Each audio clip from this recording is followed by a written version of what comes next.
right, let's continue. I think last meeting we stopped here. But by the way, tomorrow it will be your TBL, right?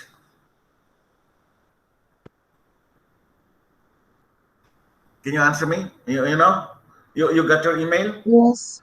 Some of you requested actually, so supposed to be it's today, but we would rather postpone it tomorrow because you requested back, no, that you could not actually study because of your 12-hour time. Tomorrow, you know already the pages because some students were calling me yesterday. They were telling me, sir, the coverage is too much. But I decided actually to place their 10 pages, isn't it? Did you read that? It's around 238 or 428 to 438, something like that. No? Yes, teacher. Oh, Shama, right? So please try to communicate with your classmates also so that they can be guided. No, it's only 10 pages. Yeah, To be fair, you told them already. Yes. And then another one, I created a YouTube channel because uploading our lectures would always be very difficult and challenging because of so much file now. It's very difficult also to send in your email. Now, if you have YouTube or you can access YouTube account, I believe I gave you already the link where you can subscribe for the YouTube channel so that every time I upload new videos like what we have today, you can actually be notified and you can access that. Now, immediately after our lecture today, it will be uploaded through YouTube, so I can also send you the link, no, so that you can like it also. Okay? Do you understand? Now, let's proceed and continue with our lesson last time, because I believe I stopped here. We're discussing still about the learning outcomes and at the same time about measurement or what we call as assessment. No? So we start here. Now I'm telling you that assessment must always be just dynamic. Teaching and assessment, or the meeting of learning outcome and assessments, will always be dynamic. In short, the teacher will keep on adjusting. After all, the reason why we are uploading. Just a minute. Hello, Dr. Sneha.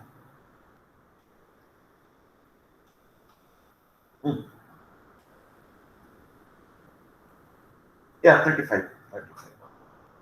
ICA, the quiz will be 10, TBL will be 10, and ICA will be 35. No, about everything. About everything. 35 will be. 35 it will be. Yeah. Yeah, so that's Dr. Sneha. So I was actually telling that the assessment must always be jiving with the learning outcomes that we have designed. So the teacher will actually be proactive, and the teacher will always apply dynamic equilibrium in such a way that everything will be handled in the balance. That's what we do. That's how we are supposed to do it. No? So moving forward, take note of this. It's important that the assessment tasks mirror the learning outcomes, since as far as the students are concerned, the assessment is curriculum. So in its entirety, when we are going to assess the students, it will be treated as if that is actually curriculum, no? From our perspective, from the student's point of view, assessment will always be defined as the actual curriculum. After all, when we are going to cover the learning outcome, and it will actually be assessed through the assessments that we are giving, we will complete the whole picture of the curriculum. So let's try to look into the perspective of the teacher and at the same time students' perspective. You see, it's almost similar. So this is what the teachers would actually look into, the connection, the dynamic equilibrium between the learning outcomes and the assessments. We are going to start with objectives and end with the assessment. The objectives will actually bring the learning outcomes, will be more specific. Then later on, as you are going to deliver the learning outcome, you will plan for what you're going to do in the classroom. It's like doing classwork, classroom discussion, doing lectures. Then after that, all this will be assessed. Not the learning, not that this will not be assessed, the teaching activity. The teaching activities will only be a vehicle to achieve the learning outcome. What will be assessed will be the learning outcomes as such. So this is how we look at it. Now, on the student's perspective, it will be the opposite. Assessment first before the learning outcome. So this is what is actually different.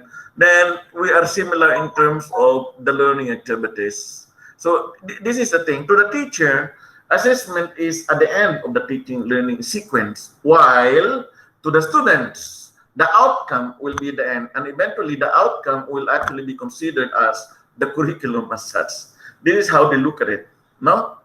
So in preparing for the assessment, therefore, students will be learning the curriculum. So this is actually the thing. Students will be learning the curriculum as such.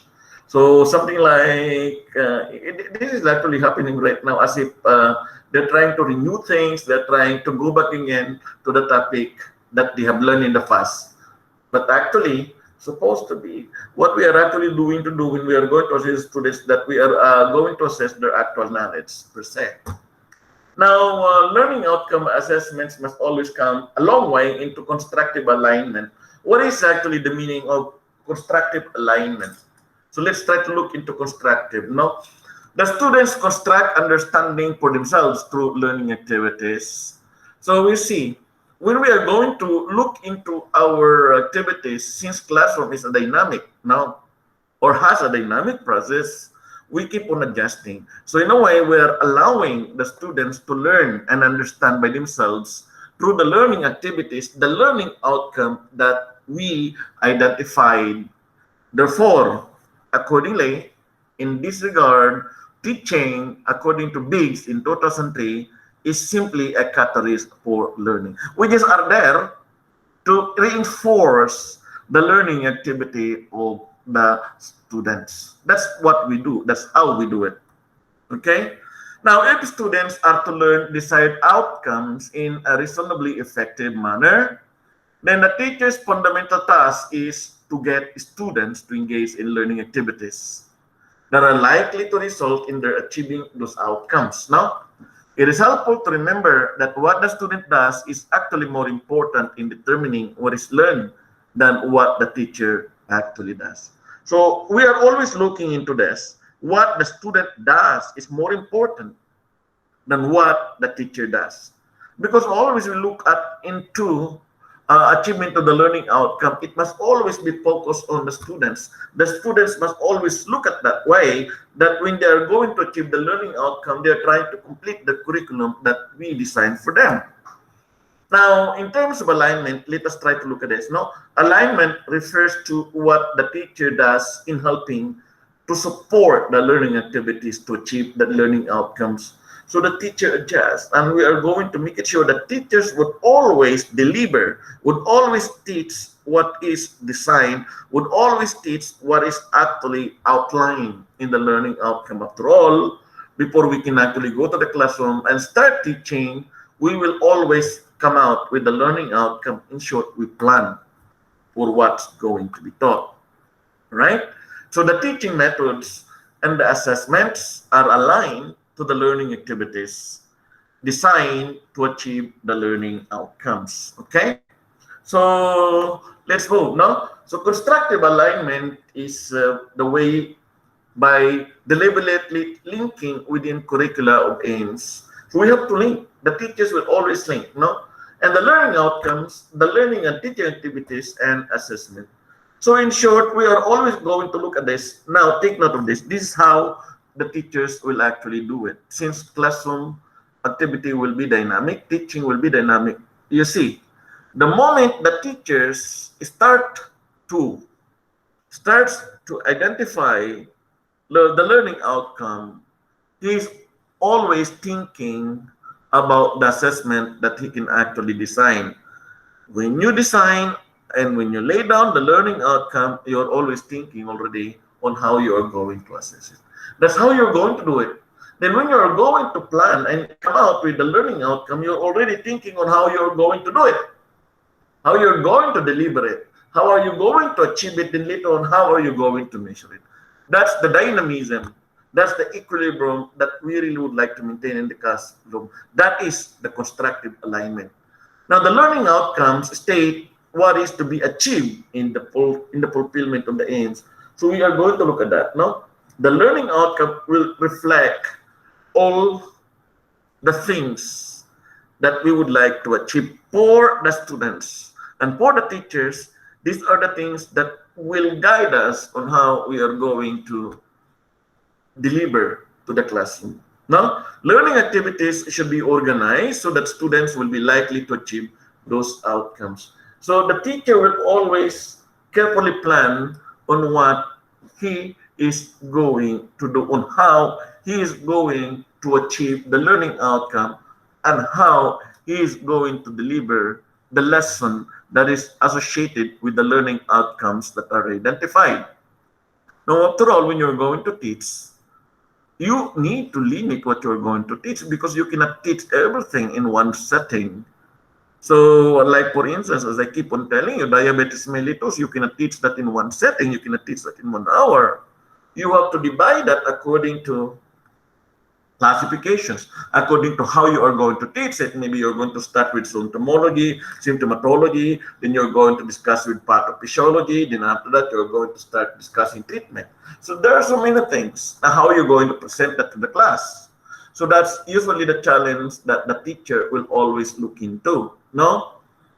Assessment must be designed such that students are able to demonstrate that they have met the learning outcomes.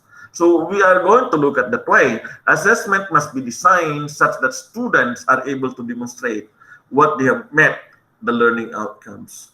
So in short, we need to see, that's the reason why we are actually always give the so-called formative tests.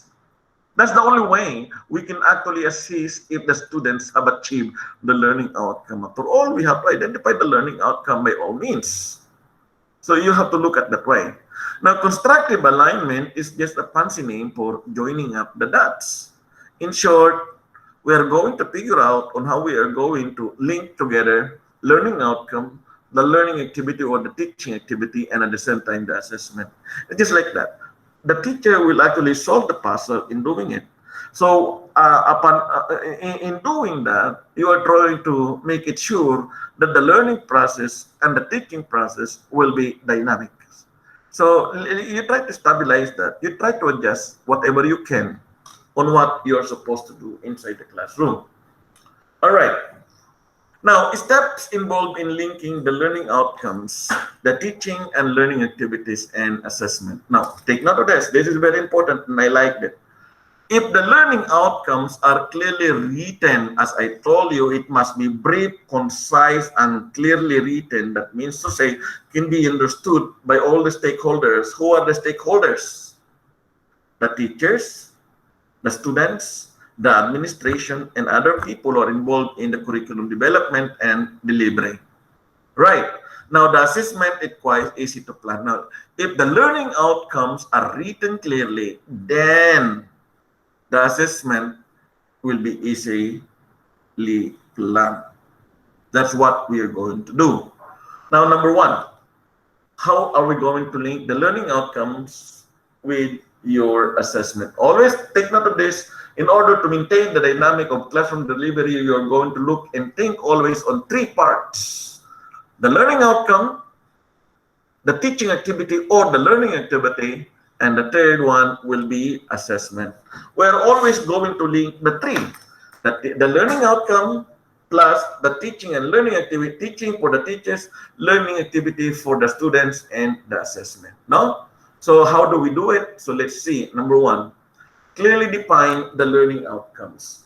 I told you already from the beginning what learning outcome is. The learning outcomes must clearly be defined. Okay?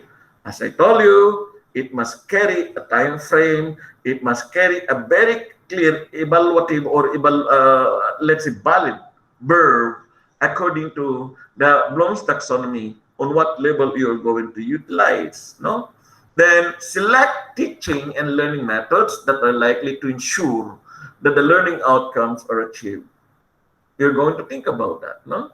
How are you going to deliver the learning outcome? If you are just actually going to deliver learning outcome pertaining to cognitive domain, and that is on the lower level, that's very low, that is knowledge and comprehension, it will be very easy.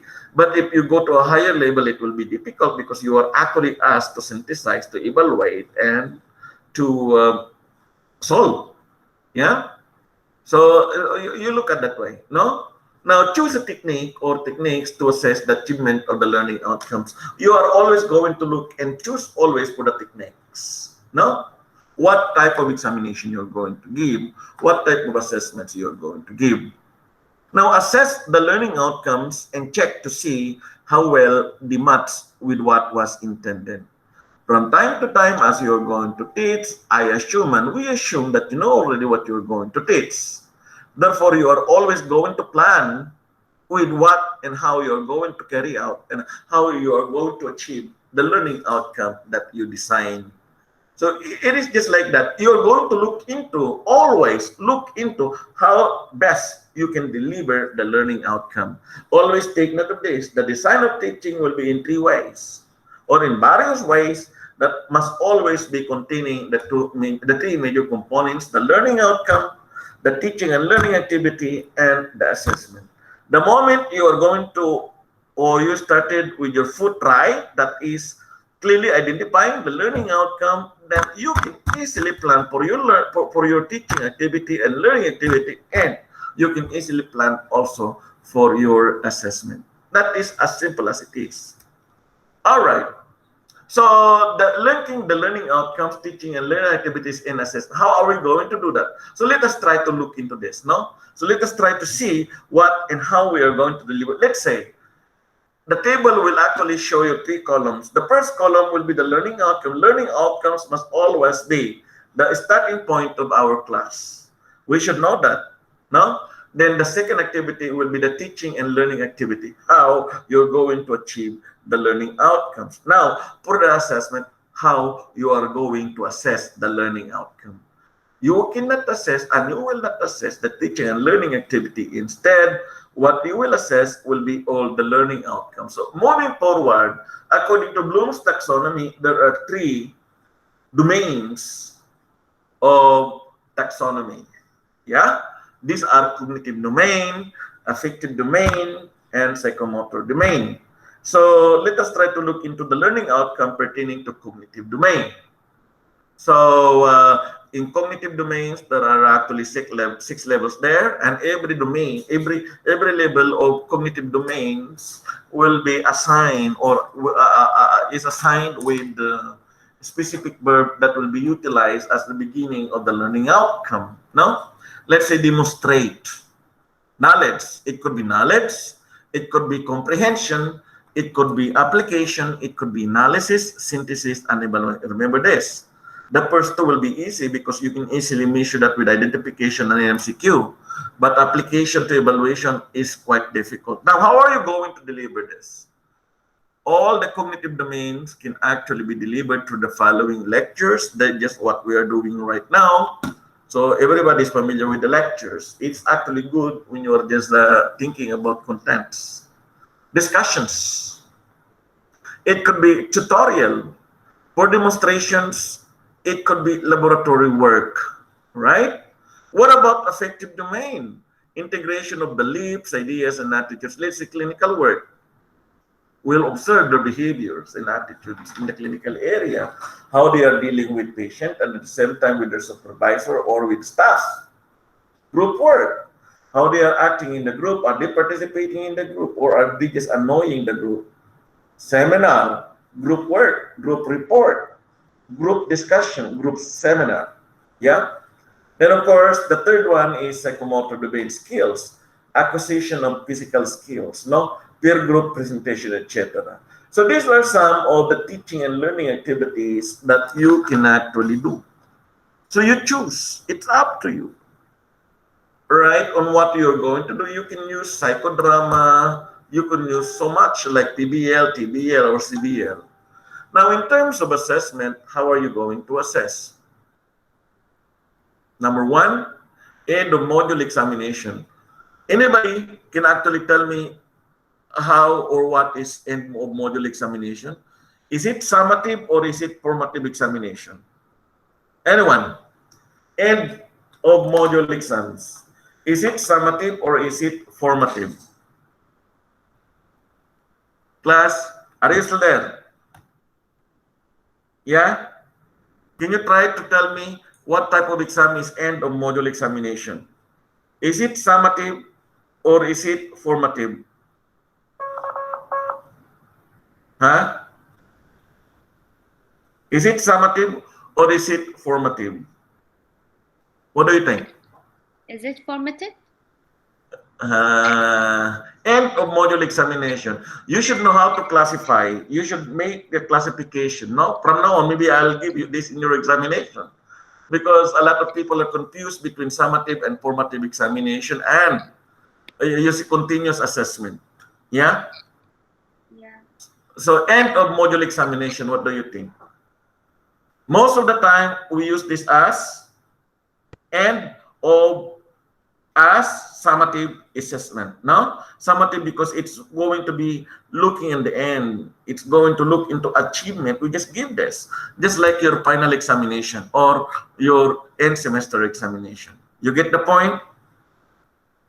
Now, multiple choice tests. This can be given as formative or summative. These are the type of tests that can be given in both. No, in three. We understand. It's summative, it's formative, and at the same time it's continuous. Essay is a type of test, paper test. It's either summative test or formative test. Report on lab work, it will always be a summative test. Research project, it will always be a summative test. Interviews, it will be summative test, a formative test, or it could be summative test, and Viva also. Practical assessment, it could be both. Poster display, it could be both. Fieldwork, clinical examinations, and so on. These are the type of assessment that you can actually apply among all. You understand? Now, so in short, there is a dynamism. Everything is going to affect one another. You have to connect the dots. Once that you will be able to identify the learning outcome, you are always going to think on what you are going to place in the assessment. Always. The learning outcome is always the basis, so that the learning outcome will be there as basis for all the teaching and at the same time learning activities. The learning outcome also will be the basis of preparing an assessment. You get the point? Yeah? So moving forward, does every learning outcome have to be assessed? In theory, yes. But in practice, no. Right? Because there are learning outcomes that are appropriate only for behavior that can actually be not assessed, isn't it? So in some cases, they have to be assessed. Yes, majority of the time, most of the time, that is like that, you know. So most of the time, we can actually assess, no? Now, when assessment is limited purely to an examination paper, it may not be possible to assess all the learning outcome. Just as I mentioned to you, when we are going to have a written examination, we will only use certain or representative or a number of the learning outcome. We will not consider all. No? It may not be possible to assess all the learning outcomes, as I mentioned to you, for the purpose that you are going to confuse more the students. You'll just pick up representatives. Imagine I'm going to measure all the learning outcomes from the beginning. It's quite difficult for the teachers. It's quite difficult also for the students. No? Now, outcomes, the learning outcomes in such a short space of time, sampling of learning outcome could actually be a factor. No? Even if all the learning outcomes are going to be assessed on an examination paper due to the choice of questions, a student may not be assessed on all of them. So this is exactly the point. We may combine the learning outcome and we will design a way so that the question will measure one or two learning outcome if that will be the case. But it's impossible for us to identify the learning outcome 1, 2, 3, 4 and actually assess all of them. No? So there will be representative sample, especially in terms of summative examination or summative assessment as such. All right. So moving forward, so this is actually what we are going to do on how we are going to plan our dynamics in the classroom teaching and how we are going to formulate our classroom activities. This is what we are going to do. The bottom-up approach for existing modules. How do we do it? In preparing for our module. Every year we're actually doing it. Every semester we're also doing it. Now for every semester, for the semester courses, we're doing it. Like in the case of nutrition and dietetics, like in the case of psychology last year, no? So this is how we are going to do. Identify aims and objective of the module. So normally we have the general statement of the aims and objectives of the module. We have to identify that, no? Then after that, after identifying the objectives or aim of the module, then you will start already defining your learning outcomes using the standard guidelines that I actually mentioned to you earlier. This is how we are going to do it, no? Then after that, after learning outcome, basically you develop your teaching and learning strategies. So you know already what to do, right? You know already what is going to be learned. You know already how and what the students will actually acquire. Then you are going to develop a teaching strategy and learning strategies to enable your students to achieve the learning outcomes. Then after that, assess, right? Of course, delivery, design, then after that, assess. Design assessment to check if learning outcomes have been achieved. We will not assess this. We will not assess the teaching and learning delivery. We will assess the learning outcome. The learning outcome is actually the main driving force. The two will only be an offshoot of the delivery of the learning outcome, so that the assessment can be measuring your learning outcome as such. All right. Here is check for constructive alignment in the end. If necessary, modify module content. We are going to look at that. If majority of the students are actually failing, then there must be something wrong. You have to review that. You have to review the content. We have to review all, including the textbook use, including the type of assessment that we are going to be utilizing, including the subject matter that would actually be included in your module. Yeah. So for constructive assignment checking, we will actually modify module content in case. We will actually look into teaching and learning strategies, and at the same time, we're going to look into the assessment in findings, the assessment and life findings of it, okay? So that's top-down approach for new design. This is what we do, right? Identify problem learning outcome, design modules. You see, this is actually the larger picture, right? So BSN now. So identify the program learning outcome like the BSN. Then after that, you go on your objectives. Then you go on the learning outcomes. Then similar way, you assign ACTH credits to each module. And then credit number of hours. Then you design teaching, learning, and assessment strategy for each module. So there must always be a teaching strategy, just like what we are doing right now. There is only one teaching strategy that we can know and that we can do, and that is actually through Zoom or through Google Meet lectures, no? Then check that constructive alignment exists between the module learning outcomes, the teaching and learning activities, and assignment. So in the end, we are obliged to do that. We are obliged to assess. We are obliged to look into the assessment. Are we assessing what is normally assessed? And that is the learning outcome. Okay? So this is what we do. So the learning outcome, then we are going to look at that. Now, how are we going to assess? Normally, if we are going to assess the product, the program learning outcome, most of the time we will be using summative type of examination, summative assessment, end semester assessment, or the comprehensive assessment. In other countries, it's called board examinations, licensure examinations as such, because it entails that you are going to measure the skills and capacities and the capabilities of the students. All right? How do I map program learning outcome to module learning outcomes? It's very important also because this is a requirement of the CEA, Commission on Academic Accreditation, and the Ministry of Education. All right? We need always to allow. Now, just like for instance, psychology, no?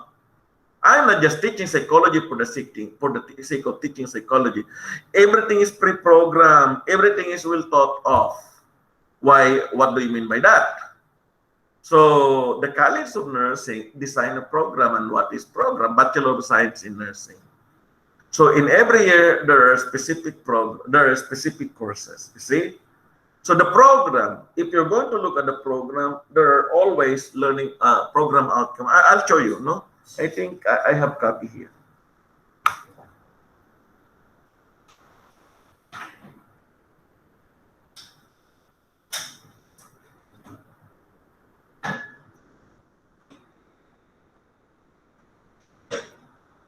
So I believe everybody received the learning their catalog. I got only 2014-15 here. I would like to show this to you. In the catalog, you go to BSN. All right.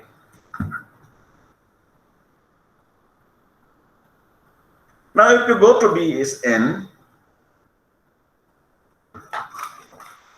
there are goals here. These are your program goals or program learning outcome. So far, so good. We have 8, no? As I mentioned to you. You see, from here, we see the goals. To provide quality education in nursing. Yeah? So these are all the program outcomes that we may actually map out. Then after that, you proceed with the program, you proceed with the course. So there are various courses that are pre-programmed. So all these courses will have their learning outcomes also. So we have to align. This is what we are going to do. Okay? So this is actually the grid, no? The program learning outcome, in this case, we have 8. Right? So the program learning outcome, we have 8. Okay. So these are all specified here. Then we try to align with module number 1. So module number 1, will it meet the program learning outcome 1? Let's say the module number 1 or your courses. Your courses will be here. Let's say here. All these courses will be placed here. Module number 1 or course number 1. No? So you try to find out and check if this will actually be falling under program learning outcome 1 or program learning outcome 9 or 10. That's what we are going to do, right?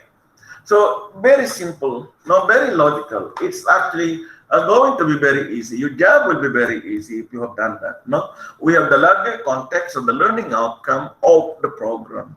So Bachelor of Science in Nursing. Then after that, there are specific courses that would have been predetermined, that would have been assigned in order to meet the learning outcome of the program. Then we have the so-called course or syllabi or module learning outcome. Then every syllabi, there is what we call as the learning outcome. That learning outcome is the thing that we will be using to deliver in the class. We have to design, we have to find a way to deliver this to the class. Now, language for writing program, learning outcomes for the National Qualification Framework. Now, what is actually the National Qualification Framework? This is the framework that is actually given by the government to guide us on what you're going to do. Remember this, if you're going to look at your course number, we are always starting with number 7. You see, course number. Our course number is NNE 773. That's based in 3. 7305. Yeah, 5 is 5 credit hours. Right. Then third year, 3 is third year. Then 7 is your level according to National Qualification Framework, BSN. Bachelor's degree is under that. So number 7. Now next level will be post diploma or post bachelor. That is your number 8. Now if you have master, that will be number 9. And if you have PhD, that will be number 10, 10. If you have said the subject number 1 in first year, so it could be 10. First year is 10 is 10 doctorate. Then you may add first year 1. Then you may add also how many units? 5. That's 5 units. So how we are going to number that? 10. First year 1. How many units? 3. So 1013. That's how we are numbering it. For your course, NNE 7 is National Qualification Framework. This is the level that we should actually achieve, no? Then 3, third year, and 05, the credit hours assigned. Now for knowledge, discuss a wide variety of. These are all the contextual content of what we are going to include in the learning outcome. So when we are going to use knowledge as our learning outcome for the program or for the module or for the course. So you will say after 25 minutes or after 60 minutes of classroom discussion, the students will be able to discuss a wide variety of or outline a broad range of fundamental concepts, describes the theories and concepts in the field of, identify a range of processes using blank, blank, blank, issues relationship, discuss relationship between the various areas of blank, blank, blank. This is how we are actually doing. Now, the moment you have this, you know already how to assess. And this is based on the guidelines coming from National Qualification Framework. Right. Recognize limitation in the areas of, very easy, that's only knowledge. Link relevant theories to the development of a design tool. Utilize appropriate models and techniques in the area of, 2. Examine current theory in the area of, critique modern theories in the area of blank, blank, blank, and examine and evaluate current problems in the areas of blank, blank, blank. This is how we are supposed to do, and this is how we are going to do it, okay? Any questions so far? Do you follow? Yes, doctor. Yes, All right. doctor. Now we go with the skill, the psychomotor. After 60 minutes of classroom discussion or demonstration, the students will be able to, number 1, according to National Qualification Framework, apply a range of techniques to solve. So you see higher level already. Now, modify techniques in the area of to solve. So I give you the formula, isn't it? Think theory with practice in order to analyze data to facilitate decision making in the area of, utilize appropriate methods, skills, and techniques to involve or to solve or exhibit proficiency in using a broad range of routine laboratory techniques in the field of. So these are some of the things that we can actually look into. Now, select and apply the most suitable techniques to solve problems in the areas of blank, blank, blank. Apply appropriate decision making to achieve high standards of performance in the area of blank, blank, blank. Identify appropriate solutions to plan future developments in the area of blank, blank, blank. Select appropriate instrumental methods to utilize blank, blank, blank. Utilize existing strategies to design blank, blank, blank, and so on and so forth. And lastly, evaluate the existing problems in the area of in order to. These are all the formulas. These are all the learning outcome, the beginning of the learning outcome. Remember, when we are going to have this, we will start with the verb or the action word that I mentioned to you earlier. These are all coming from Bloom's taxonomy. All right. So this is how you're going to write, no? At the end of this presentation, you should be able to write. What are we going to have here? So let's see.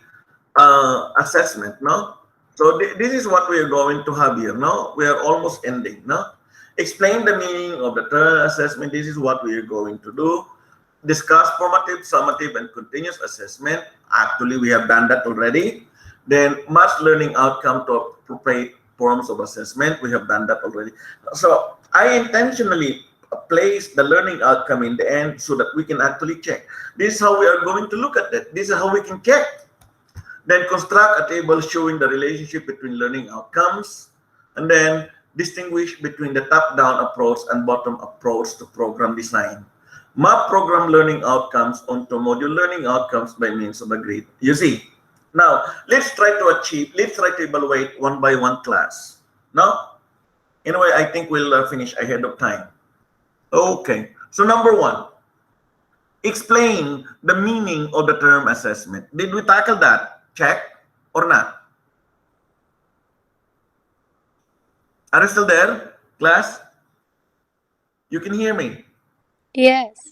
So we'll try to assess.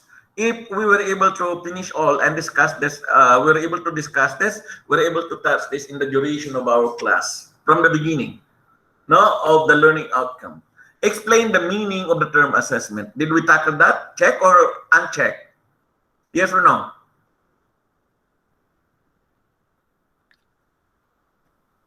I'm just asking you to answer yes or no. Did we touch this? Did we cover this? Yes. Number two, discuss at the end, so the students will be able to discuss formative, summative, and continuous assessment. Did we tackle that? Did we finish that in the class? Yes or no? Yes. Yeah. Match learning outcome to appropriate forms of assessment. Did we tackle that? Yes or no? This is I'm teaching you how to evaluate the learning outcomes that we have. Yes or no? Yes, doctor. Yeah. Construct a table, although we did not do it in the class, but we were able to tackle this, isn't it? Construct a table showing the relationship between learning outcomes, teaching and learning activities, right? Isn't it? Then for the last two learning outcome, distinguish between the top-down approach and bottom-up approach to program design. Then lastly, map program learning out. This is actually our last topic now. Map program learning outcomes on the module learning outcomes by means of a grid. So in short, what I'm telling is that these are the learning outcomes that I have planned from the beginning. Now I am trying to achieve, I am trying to check if I achieve the learning outcome. So I just intentionally place it at the end. So upon checking, I achieve all. You see? Now, am I ready to assess? Yes. So it's very easy. Whenever you are going to be given a quiz, I'll just ask to you a simple, easy question. Explain the meaning of the term assessment. Yeah, you have already a question. As simple as that. Number two, compare and contrast formative and summative and continuous assessment. You see, I have another question already. And so on and so forth. It's very easy. The moment you were able to identify the learning outcome and deliver it, it will be very easy for you to design the assessment. Okay? With that, we actually conclude the topic on the learning outcome. I hope you learned something today. Did you? Yes, doctor. Now, any questions so far? No, doctor. This afternoon, I think I will allow you to study for your lesson. I will not meet you this afternoon. I will give you time to study for your assessment tomorrow. Is that okay? Or you would like that I'm going to introduce a new topic this afternoon? No. No, doctor. Okay. It will be SDL. So you are going to use your time productively. I would like you to revise for your TBL tomorrow. Okay? Thank you so much. So Thank if you, you have no question, please try to write present here in the message board. Then I request you also to open the YouTube channel so that you can access any video that is available that is purporting to our lecture. Okay? Thank you and best regards.